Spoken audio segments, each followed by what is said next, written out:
So my overall general philosophy in sales has always been do what nobody else wants to do.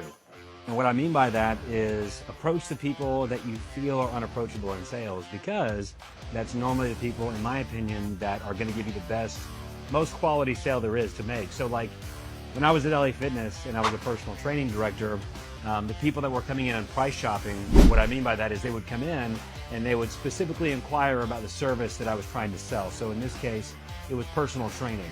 And so whenever they came in and asked, hey, do you guys have personal trainers available? I already knew that was going to be more than likely a tougher sale, because they have a price point in their mind that they may not be willing to break or negotiate with, and most of the time they're not willing to hear value because they have a price point that's dead set and cemented into their brain, and they're not an open canvas for building value. So my philosophy is a little bit different in that way when it comes to approaching things. Also, when it comes to recruiting, any type of sales, like right now I own a roofing and construction company, right? So you would think that the people that would be best in the roles that they're currently in are the people that have been there and done that in those roles. So there's a lot of CEOs and a lot of executives out there that specifically only recruit talent that has done that type of skill set before, right? Well, if you have X amount of years in recruiting, for example, or let's say if you have 20 years of experience being a COO, or if you have 15 years of experience in sales, well, yeah, experience does add up and it does add value to that person's position and their ability to add value to the organization. But in my opinion, it's always best to hire character over skill set.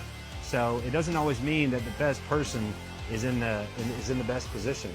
Just because they've done it before doesn't mean that that's the person that you're looking for within your organization. It may not be the best person for that role. So what I've always done is I like to go after specific characteristics with hiring somebody. So I ask them how many hours a week do they like to work. I like to ask them, what would you do in this specific situation, to help describe what their character is. I would ask them, hey, how do you handle conflict resolution? How do you manage stress? What's your emotional intelligence look like, and what does that mean to you? What has been your best boss with all the places that you've worked?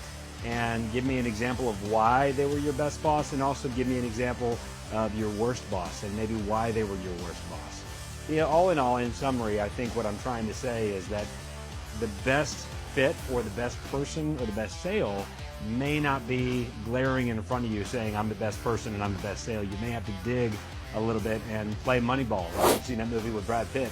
I think you have to maybe look for different things, especially in this highly competitive environment, in the highly competitive world that we live in. You can't look for traditional, signs or red flags that you should go to or stay away from.